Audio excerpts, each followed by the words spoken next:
Ah, vous êtes là. Bonjour et bienvenue au monde incroyable des petits scientifiques passionnés de génétique. C'est en 1987 que l'aventure du modificateur génétique CRISPR-Cas9 commence. C'est une équipe de chercheurs japonais qui découvre une bactérie pouvant modifier génétiquement son ADN. Après plus de 30 ans de recherche, la communauté scientifique a finalement peaufiné cette découverte pour la transmettre à l'ADN humain. Bien évidemment, le CRISPR-Cas9 apporte un tas de nouveaux questionnements par rapport aux droits de l'homme. Prenons en exemple le cas d'un scientifique chinois qui a changé l'ADN de 2 jumelles pour les rendre immunisées au VIH. Bien sûr, nous ne savons pas si cette technique pourrait avoir des effets néfastes sur la santé de ces enfants. Nous étudierons le cas de parents qui voudraient modifier génétiquement leur enfant pour ne pas qu'il développe une maladie génétique présente dans les gènes de son père.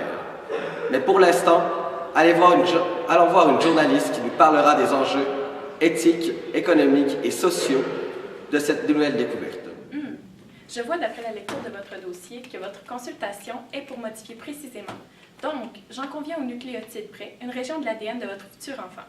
Je vous laisse donc consulter le catalogue des caractéristiques génétiques que notre clinique peut vous offrir afin d'éradiquer les maladies héréditaires qui pourraient potentiellement atteindre votre embryon. Très intéressant. Comment s'appelle cette technique, dites-vous? Probablement la question que vous vous posez. Cette technique, CRISPR-Cas9, dite des ciseaux moléculaires, fait beaucoup parler d'elle entre espoir de guérir des maladies génétiques. Cas9 est une endonucléase d'ADN guidée par ARN, c'est-à-dire une enzyme spécialisée pour couper l'ADN avec 2 zones de coupe actives, une pour chaque brin de la double hélice. Et j'en conviens que vous voulez sûrement savoir en quoi elle consiste. Elle permet d'inactiver un gène, de le remplacer ou de modifier son expression. Rêve ou cauchemar? Elle permet la manipulation volontaire des caractéristiques de presque tous les êtres vivants, ouvrant ainsi les perspectives d'évolution artificielle à peine imaginables auparavant. Il repose sur la reconnaissance par la protéine d'une longue séquence d'ADN, suivie par la coupure de l'ADN en un endroit précis déterminé par la séquence ou situé immédiatement à côté d'elle. CRISPR-Cas9 peut identifier ou modifier un gène déficient. Il effectue cette détection par un déroulement de l'ADN étranger et la vérification complémentaire de la région longue d'espacement d'une vingtaine de paires de bases de l'ARN guide. Si une séquence d'ADN est apparentée à l'ARN guide, Cas9 découpe l'ADN invasif. Elle le remplace. L'outil CRISPR-Cas9 a un certain nombre de ressemblances avec le mécanisme de l'interférence par ARN chez les eucaryotes. Le complexe recherche sa séquence cible sur l'ADN. Quand la correspondance est bonne, la Cas9 peut couper l'ADN. On veut donc, par la suite, remplacer un gène mutant par une copie saine à l'aide d'un ARN guide. L'ADN modèle remplace donc la séquence originale. Avez-vous tout saisi de la procédure? Non, je ne suis pas certain. Pour en faire une histoire courte, laissez-moi le résumer en 3 étapes faciles et simples à retenir. Premièrement, les ciseaux sont en fait des brins d'ARN contenant une séquence CRISPR qui vient se fixer à un endroit précis sur l'ADN. Une enzyme, la Cas9, va ensuite découper un segment d'ADN. Finalement, le complexe CRISPR-Cas9 permet donc de l'inactiver, de le remplacer et modifier son expression.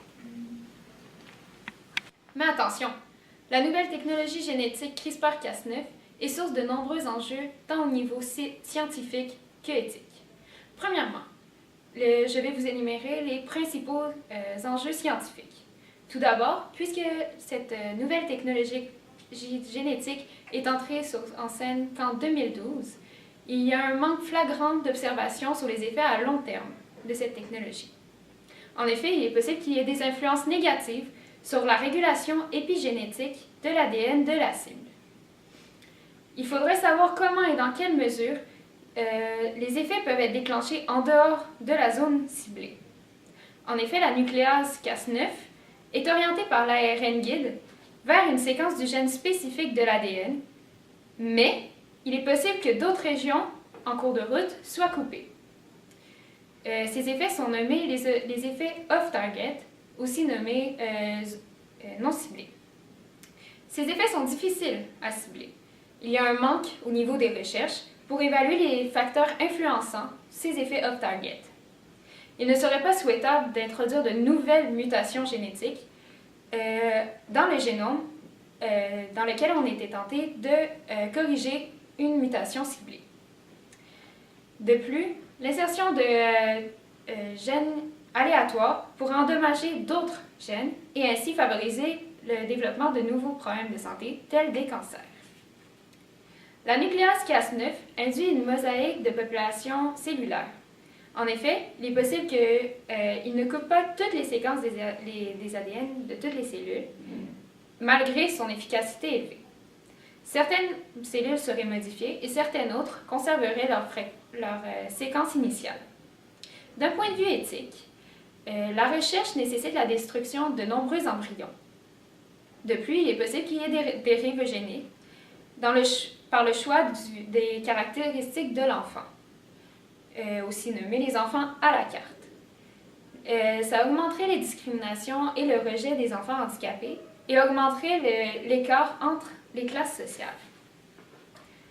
En modifiant le génome des cellules germinales ou des cellules d'un embryon, on induit des modifications qui seraient transmises de génération en génération, que ces modifications soient voulues ou non.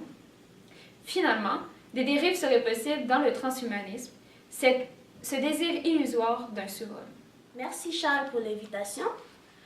Par rapport à cette technologie, il faut savoir qu'il y a plusieurs enjeux qui rentrent en compte. Des enjeux internationaux, sociaux, philosophiques et économiques. Par rapport aux enjeux internationaux, les scientifiques attendent de la part du gouvernement chinois une punition parce que ce scientifique a utilisé des humains pour faire ses expériences sans respecter les enjeux éthiques. Par rapport aux enjeux sociaux, le public manque d'informations et il nécessite un débat public. De plus, plusieurs questions se posent par rapport au but du CRISPR-Cas9 parce que maintenant, il l'utilise pour éliminer des gènes mutés. Mais la question qui se pose, c'est que est-ce qu'il y a des personnes qui vont l'utiliser à des fins luxueuses, comme par exemple de changer les couleurs des yeux? Il y a des enjeux philosophiques aussi. Donc, d'après Pierre Corvol, des questions se posent sur l'identité de l'homme, sur son caractère immuable ou flexible et ses responsabilités vis-à-vis des autres générations. De plus, il y a des enjeux économiques associés à ce sujet. Cette méthode est très simple à mettre en œuvre, rapide, très efficace et peu coûteuse pour le public. Mais il y a un scandale dans le monde scientifique. Ils se font plusieurs doutes sur les intentions des chercheurs qui se précipitent à mettre en œuvre cette technique sur les humains, parce qu'ils disent que ces chercheurs est-ce qu'ils veulent vraiment guérir des maladies, ou c'est une source d'enrichissement, ou s'ils sont à la recherche de la gloire. Alors j'espère que cette rencontre avec le médecin et les autres spécialistes vous a éclairé sur la question du CRISPR-Cas9, ce modificateur génétique. Alors la semaine prochaine, nous nous reverrons dans un épisode qui nous parlera de comment mettre des gènes d'un zèbre dans les gènes d'un poisson rouge. Alors c'était Charles Tisser pour le monde incroyable des petits scientifiques passionnés de génétique. CRISPR-Cas9, bring me a gene, encoding for a specific protein.